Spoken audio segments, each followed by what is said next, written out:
Hi guys, they say that Brexit eats its own children, and it seems to be certainly true and getting more apt as a metaphor with each passing day. Rishi Sunak campaigned for Brexit. He appeared in some cheesy ads promoting how life would be so much better outside the EU. But as Brexit was not designed to actually deliver any real advantage to the average British citizen, it was a mix of disaster capitalism and xenophobia. Whoever is head of government will likely disappoint those who wanted a unicorn. Here a caller to Nick Ferrari's show claimed that Rishi Sunak represents BRINO, Brexit In Name Only. Have a listen. Right, pleasantries though. I think that the Farage factor could be very interesting, only because I think a lot of the Red Wall and a lot of people I know who voted for Brexit see it very much sadly in that binary black and white term. So he will, by default, he will get a huge amount of support, only because I think people see Rishi et al. As BRINO, as they call it, Brexit In Name Only. And I think that's even though I know Rishi voted that way, it's like he's done, well, apart from Suella's attempts at stopping the boats coming over, people just don't see anything as changing. And whilst you've got former army veterans sitting in shop doorways, and you've got Albanians not worrying about their food tonight. I think the British sense of fair play and decency will just think, we need a change, Nick, we need a change. And I don't think they're convinced by Keir Starmer's slight move to the right, would you say slightly, or sort of a shop window version of? Well, I think there are genuine movements by Sir Keir. I think he's keen to try and ensure that he's got a united party in a fashion that they weren't in any way, shape or form going into the last general election. And we all know, of course, it cost them hugely. Absolutely. And so I think the Red Wall won't be convinced by it between what we've got now, 24 months or so before the next election, 2024. I think we're going to see some big surprises. People, I think, just want to change. As I said to your research, I think people just want to see a new broom. They're fed up of the old duopoly. They'd like to see constitutional reform in terms of PR. And I think if Nigel were to come in with a party and have Richard Tice second in command as a safe pair of hands, and Nigel can be the maverick sort of, Svengali figure at the front waving the flag, then I think he'd do rather well. Oh my goodness. Okay. Do rather well. Do what? What do you want Nigel Farage to achieve? Because Brexit was built on a lie. Boris Johnson and Nigel Farage told people they could have unicorns. They said we can be outside the single market, outside the EU, but be treated like a member. And we're seeing the reality of that lie. As I said, Brexit eats its own children. You can't deliver a success with Brexit because Brexit is by definition a disaster.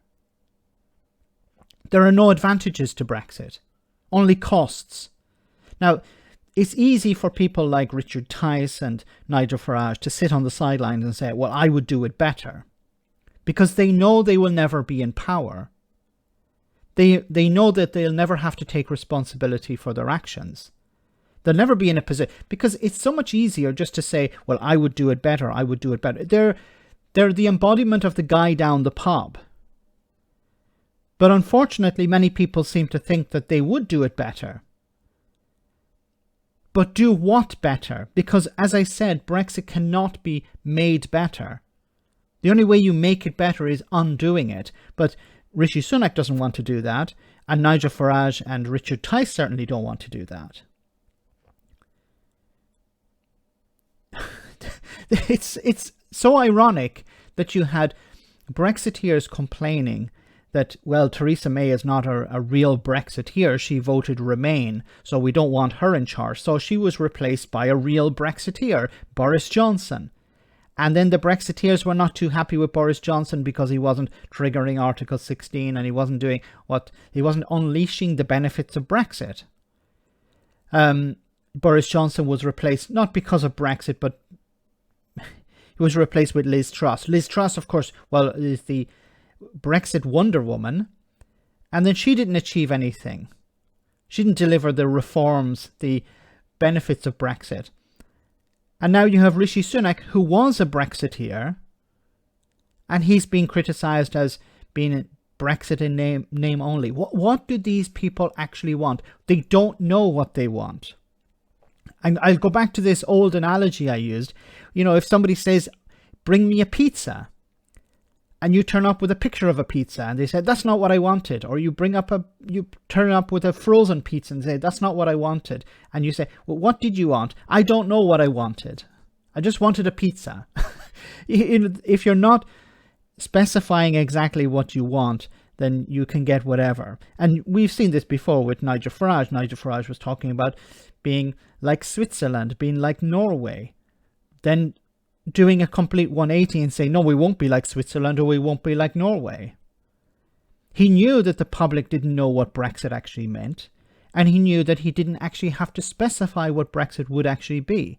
All he had to do was sell sunlit uplands, sell how everything would be wonderful, how the EU need us more than the UK needs the EU, because we buy lots of German cars and stuff like that. This rhetoric worked, because Nigel Farage was never going to be held to account. And unfortunately, I see a rerun of 2016 here, and maybe 2019 to a certain extent, where Brexiteers will say, Rishi Sunak is not a real Brexiteer, and we need a real Brexiteer like Nigel Farage in place. And I fear it's going to work, because Farage can once again promise the moon and not have to deliver it. And anyone who doesn't deliver the moon will be seen as not a real Brexiteer. Let me know in the comment section, guys, what you think about all of this. As always, your comments are greatly appreciated. Thanks a lot.